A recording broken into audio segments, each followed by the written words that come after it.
Okay, so last time we finished up talking about igneous rocks and the classification of igneous rocks. Those first three lectures, or sections of this lecture, are actually quite important. They're the basis of what we're going to be talking about for the rest of this section, but also they're going to come up in our next section when we talk about plate tectonics quite a bit.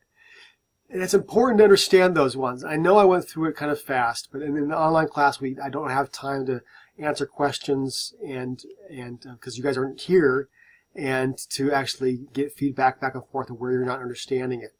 But this section does seem to be a section that some students have a difficult time with. You have to do some memorization here to remember what's mafic, what's felsic, and how they come apply to each other. Why is one mafic? Why is one felsic? What's the color composition?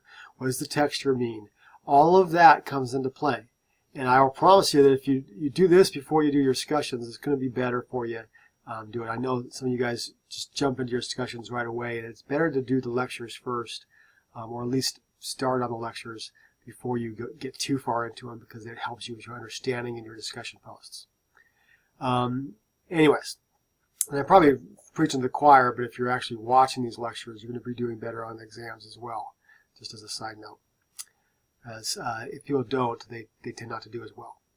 So anyways, so we're going to kind of move on now. And we've actually gone through the basic understanding of what igneous rock is and how to classify them and the different types there are. Let's talk about what features they can form. And so there's when we think about it, remember we have two different types of igneous rocks: extrusive or intrusive, or what we sometimes call plutonic or volcanic, right?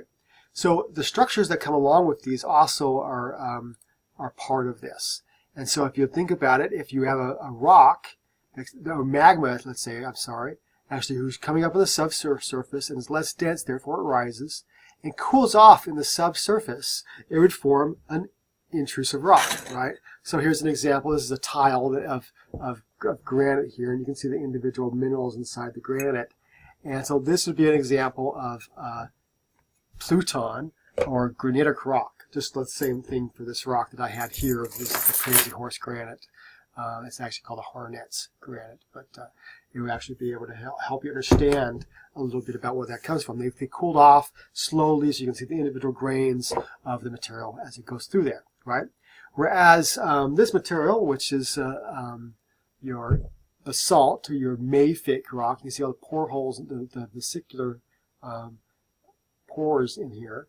The gas is escaping from this rock, and so it's a volcanic rock, right? So a pluton is a body of magma that's crystallized at depth, whereas a volcano is a vent of the Earth's surface, which lava, steam, ash, and pyroclastics will actually fall expelled out of it at different times, right? So we're going to talk about both of these structures. We're going to talk about plutons, which are bodies that crystallize underground, and then also a little bit about volcanoes. But let's first talk about the distribution of these two types, the ones that are below the ground and the ones that are above the ground. So if we want to go in today to actually find some of these kind of rocks, we can only go in certain places, and then it has to do a lot with plate tectonics, which we'll come back to later about. Okay, but it usually is volcanoes are usually in places where you have active plate tectonics, where you have places where one plate is being subducted underneath another. And we don't have that here in the eastern United States anymore. And I say anymore on purpose because we used to a long time ago, prior to the Atlantic Ocean being formed. Africa actually slammed into North America to form what we call Pangea, right? And when that happened, you had a lot of volcanic activity along the eastern United States. And so some of the rocks that we saw last time in the cemetery rock one, and some of the rocks that you'll see this time in the igneous one, actually came from Morro Mountain, and which is a state park just east of us here towards Charlotte. Okay, and that state park actually is a place where Native Americans would get their rocks that they would make arrowheads for. And they would use it out of what we call rhyolite, which is a really dense rock. And it's kind of like obsidian, that glassy material that you can use for arrowheads and stuff like that. Well, if we have a volcano that came from volcanic material that probably near Morro Mountain, that means there used to be volcanoes there, right? Okay, and so and if you understand North Carolina at all, our state rock is granite. And if you remember, granite is a intrusive or plutonic igneous rock, which means that we had volcanoes here in the past. We don't have any here in North Carolina today, but we had them here in the past. And they're all over in other places. Any place where you have the red here, you'll see that there are places where we used to have volcanoes or have volcanoes there today. Okay, and the places in the purple here are where you have old volcanoes, where you've had the volcanic material on the top be eroded away to expose the stuff down beneath. So notice here in North Carolina, we have exposures of granite, and because we have exposures of granite, it's our state rock. We can find it around this area. So this is the Linfield granite, which is actually just we can get down the street near Rockingham. You actually have it here on campus. If you go down to the railroad bed, you'll find this rock all over the railroad bed. They use it for ballast underneath the railroad bed to keep the railroads nice and smooth and flat. Okay, and so whereas you guys might see some of this granite in other places as well in North Carolina, but I'll show you some examples of that later. So the point comes is plutonic rock has had to come to the surface somehow, and so the stuff on the top had to have been eroded away. The sedimentary material or other volcanic material had to be eroded away for that material to be now exposed. Okay, and so so here's a question. This is what rock forms from felsic magma in a large pluton at depth? Okay, well, this kind of goes based off of what we talked about last time. In class, I would do this and would have a discussion about which one it is and stuff like that. So here I'm going to do a one-sided discussion here for a second. So let's look through these. The one at the very top here, this one, notice here, you can see this one, and it has some pore spaces in it a little bit, so it probably is extrusive. And if you look at the mineral grains, they're really small, which means that once again it's probably extrusive. It's also light colored. Okay, so that light color tends to suggest to me that it has more silica to it, and so it has more on this side right here. Okay, where you have more potassium, quartz, biotite, and things like that. And so this is more of a rhyolite. This is probably an example of a rhyolite. Okay, so it's felsic, but it's not at depth. So this would be your rhyolitic material here.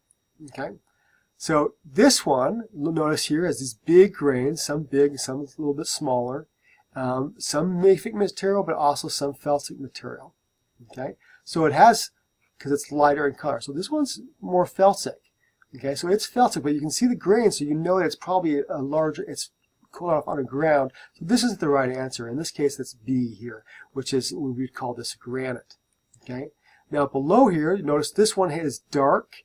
There is some peridotite in it, or peridote in it, but most of the brown mass in the background, you can't see the individual grains, but it has that dark color. So this is probably a basalt. Okay, and down below here, this one's a peridotite. This is actually, I know that because of all the green olivine that you'll see, and it has lots of magnesium and iron in it, right? And so that's your peridotite down here. Okay, these ones up here are your more felsic-rich minerals. Down here is your more mafic minerals. So these ones have more mafic in it. These ones have more felsic in it. Got it? So anyway, so this kind of helps you understand a little bit about the backgrounds and where these rocks come from. Now, if you have a magma body below the surface and it cools off all the way, it might have these little vents that have magma going up it as well, and actually fills those vents. If it goes all the way to the surface, it would become a volcano, right? And the ash and the volcanic rock would come up at the top. But if it cools off underground and then these materials get exposed, they're called different things. So if the whole thing gets exposed and all the stuff below it gets eroded away, we'd call it a batholith, which you can see around here. And then stalks would be smaller portions of that batholith. So if you go down to Rockingham, you can actually see an exposure of the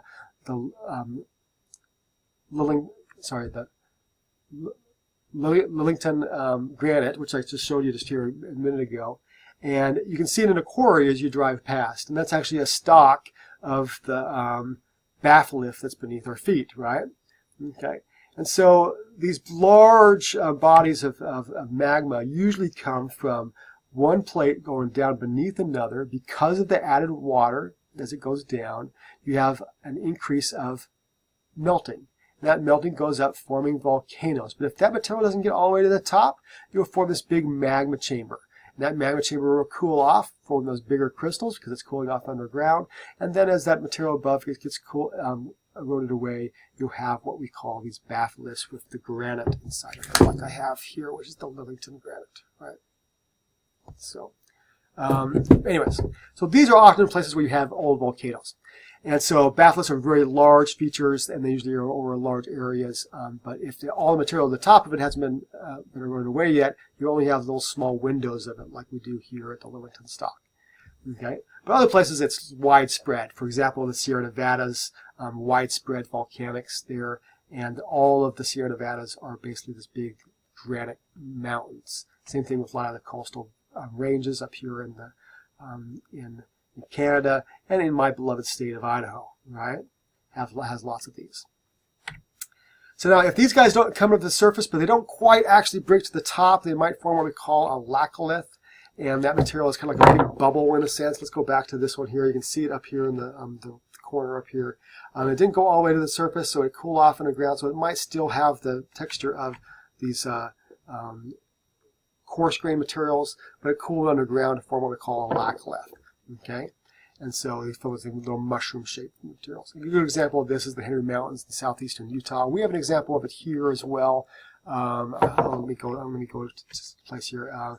Looking Glass Rock over in Transylvania County here in North Carolina is what we call is a laccolith. It's an old laccolith that we have here.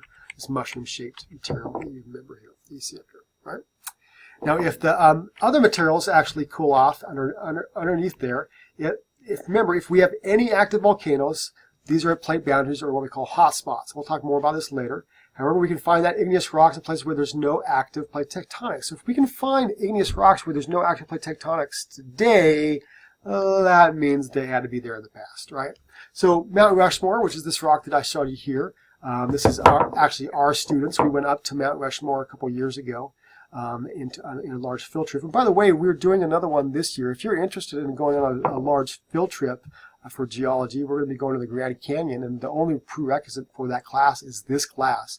But it's a class that you would have to actually sign up for the second half of this semester, and then during Maymester we would go to Granite Canyon. I'll give you some more information about that if you're interested about it at all, because you guys could sign up for that if you wanted to. Now, this granite that I have here is in the middle of the country, right? And we're in South Dakota. And so that means there used to be volcanics in South Dakota, right? So that gives us that understanding of maybe what happened in the past. Also, as you remember, North Carolina's state rock is granite, which means that we actually have granite in our neck of the woods, and we used to have volcanoes here as well. Okay, so Chimney Rock State Park in western North Carolina is evidence of past igneous and tectonic activity. That rock's been dated about 535 million years ago. But also the granite for the Wright Brothers Memorial is actually from Kitty Hawk, is actually granite from Mount Airy up in North Carolina, up in the northern part of North Carolina. Both parts of granite, both batholiths that cooled off underground. Now so this occurred because, like we talked to you about before, Africa at one point slammed into North America, and it did so. It formed volcanoes on portions of Africa and also on North America, and that volcanic material actually over time was left behind, and so now that's remnants of old volcanoes. When we're talking about old, we're talking about 500 million years old or more for a lot of the volcanics we see here in North Carolina. Okay, now if you remember back when we talked about this, some of this plumbing to these old volcanoes can also cool off underground, right? And if they cool off underground, we can call them what we call dikes or sills. Dikes are ones that cut through bedding, like this one right here. Notice it cuts right through the bedding, so we call that a dike. Okay, but then the sills go with the bedding, or the plane of weakness. So this is what we call a sill. There's a sill right here. It goes with the beds right here. It goes in between the beds, kind of widens it out, thickens it out. We call that a sill. This one, notice, is a combination of the two where it goes across the bed, so we call that a dike. It goes with the beds, a sill, across the beds, a dike.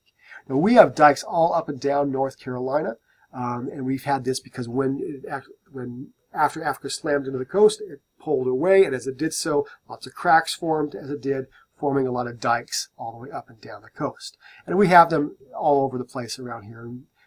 If you want to know where they are, let me know, and I'll tell you where some are here in our neck of the woods.